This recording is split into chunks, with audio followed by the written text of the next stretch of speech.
अस्सलाम वालेकुम students, think to program channel के साथ मैं हूं Nadeem Lashari.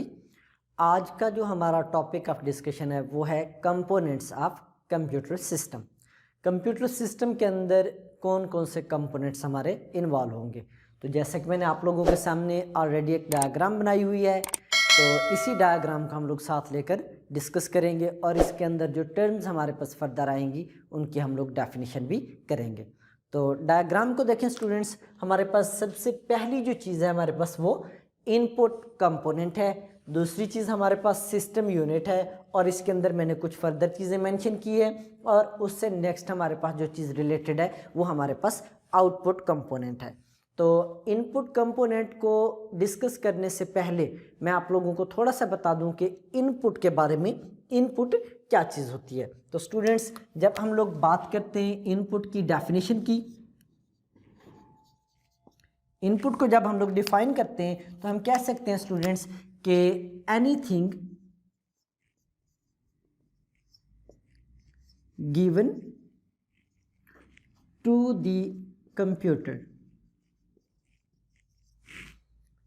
Is called input.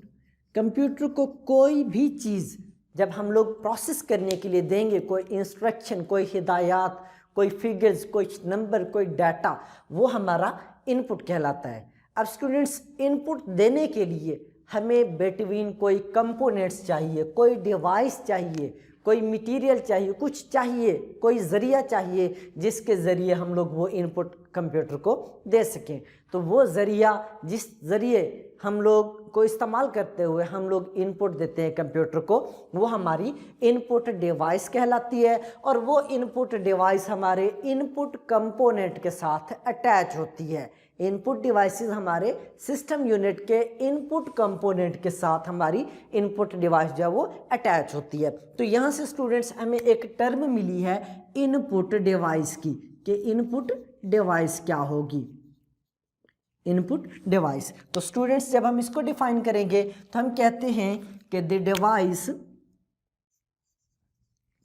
Device वो वाली device that is used to give input to computer, वो वाली डिवाइस जो हम लोगों ने कंप्यूटर को इनपुट देने के लिए इस्तेमाल की, इज कॉल्ड इनपुट डिवाइस, वो इनपुट डिवाइस कहलाती है। अब स्टूडेंट्स, हमारे पास इनपुट डिवाइसेस की अगर हम लोग एग्जाम्पल की बात करें कि इनपुट डिवाइसेस हमारे पास कौन कौन सी होती हैं, तो स्टूडेंट्स हमारे पास कॉमनली नॉन इनपुट जो डिवाइस है जिसको हम लोग इस्तेमाल करते हैं, वो हमारे पास सबसे पहली जो डिवाइस है वो है कीबोर्ड। हमारे पास कीबोर्ड सबसे कॉमनली नॉन इनपुट डिवाइस है। अब कीबोर्ड के अंदर हमारे पास जो है इसकी जो शेप होती है, ये हमारे पास जो डिवाइस है ये टाइप राइटर टाइप हमारे पास डिवाइस है और इसके ऊपर जो बटन्स होते हैं स्टूडेंट्स, उन बटन्स को हम लोग जो है वो कीज बोलते हैं। ठीक हो गया स्टूडेंट्स। इसके अलावा एक क्वेश्चन पूछा जाता है कि व्हाट इज कैविटी। ठीक है, तो हमारे पास टॉप 5 रोज जो है कीबोर्ड के ऊपर वो हमारे पास कैविटी है और उनकी जो अल्फ़ाबेट्स की तरतीब है वो हमारे पास यही है QWERTY। तो इस वजह से हम लोग कीबोर्ड को कैविटी कीबोर्ड भी बोलते हैं। MCQs के हवाले से स्टूडेंट्स एक बात याद रखिएगा कि हमारे पास जो स्टैंडर्ड कीबोर्ड होता है, स्टैंडर्ड कीबोर्ड्स, ठीक है जी, keys on the standard keyboards, keys on standard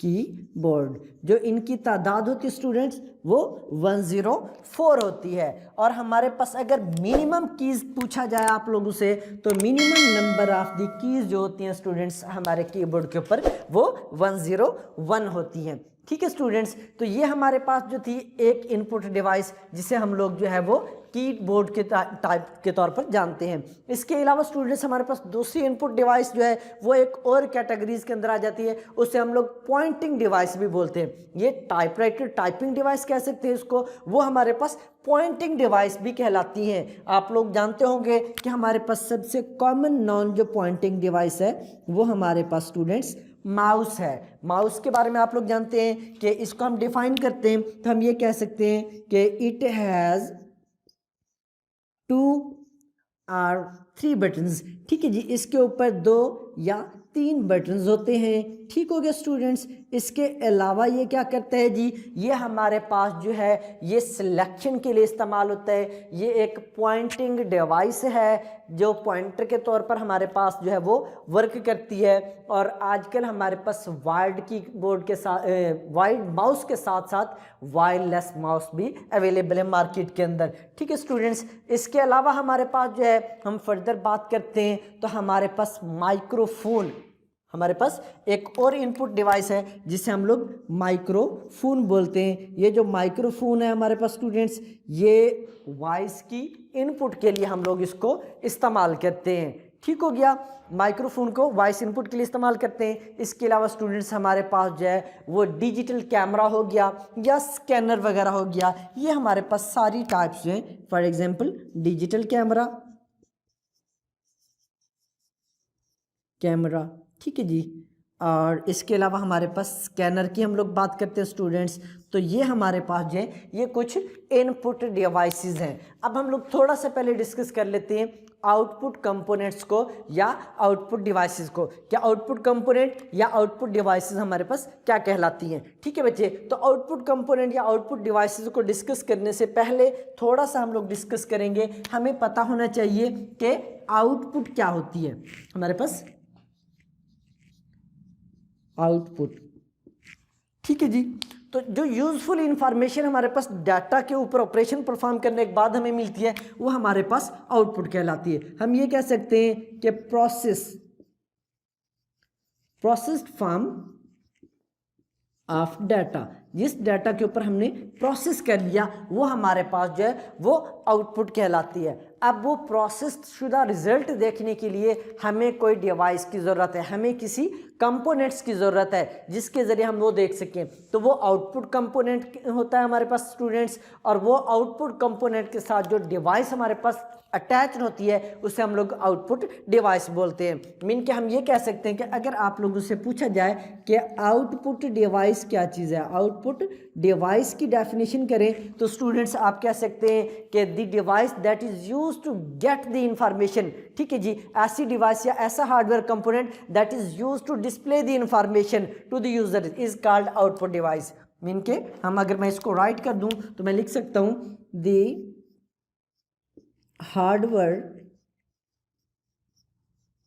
component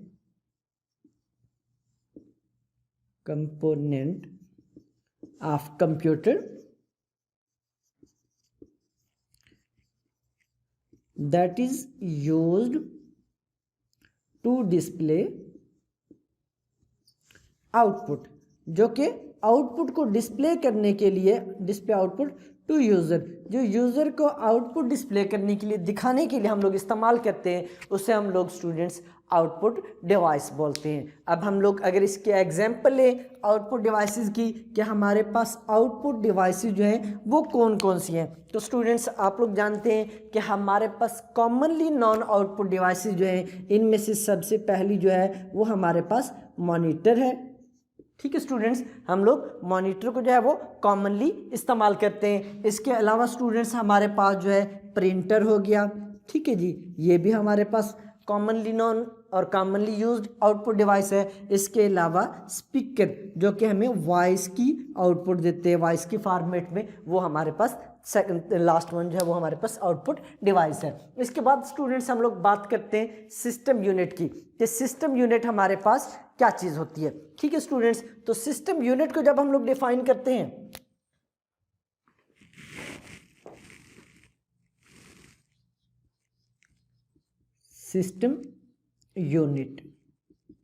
system unit हमारे पास क्या चीज़ होती है, तो स्टूडेंट्स हमारे पास ये एक केस डायग्राम होती है, एक केस शेप होती है हमारे पास, जिसके अंदर तमाम इलेक्ट्रॉनिक कंपोनेंट्स जो हमारे पास कंप्यूटर के वो इसके ऊपर जो है वो अटैच होते हैं। ठीक है जी,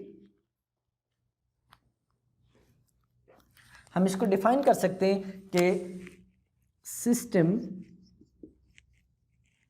unit is a case that holds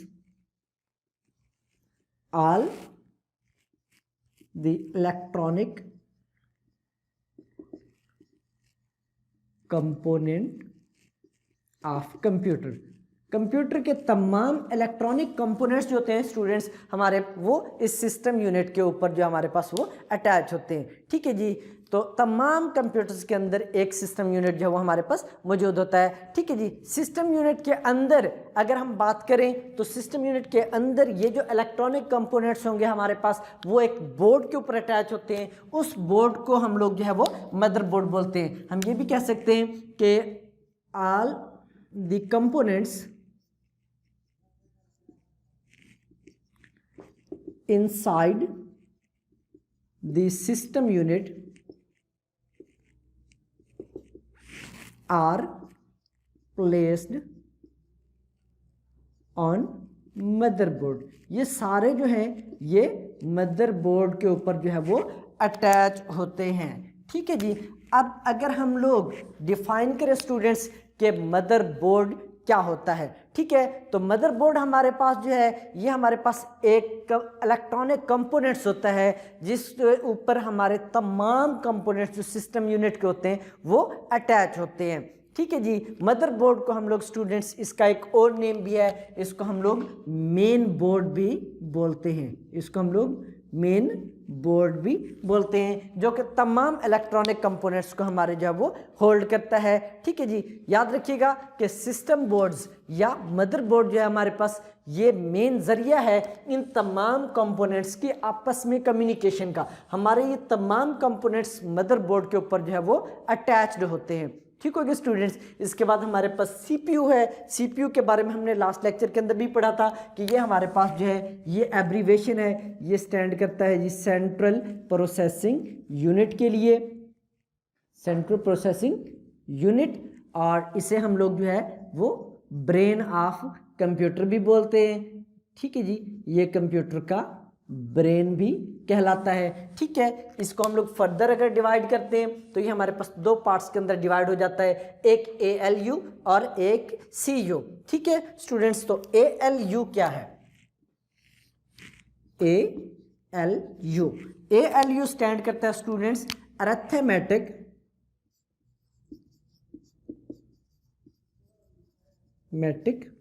and logic unit. ठीक हो गया जी। इसको हम लोग फर्दर डिवाइड करते हैं तो ये दो पार्ट्स इसके और हो जाते हैं। एक जो पार्ट है स्टूडेंट्स उसे हम लोग जो है वो AU बोलते हैं और एक जो है उसको हम लोग LU बोलते हैं। ये जो AU है स्टूडेंट्स ये हमारे पास है जी सिर्फ अरिथमेटिक यूनिट। ये अरिथमेटिक की जो ऑपरेशन है उनको परफॉर्म करेगा, अरिथमेटिक यूनिट। ठीक है जी, मतलब क्या है कि मैथ के बेसिक ऑपरेशन जैसा कि प्लस माइनस मल्टीप्लाई और डिवाइड, इस किस्म का ऑपरेशन परफॉर्म करेगा। और ये जो दूसरा हमारे पास कंपोनेंट है इसका LU, ये हमारा कहलाता है जी लॉजिक यूनिट।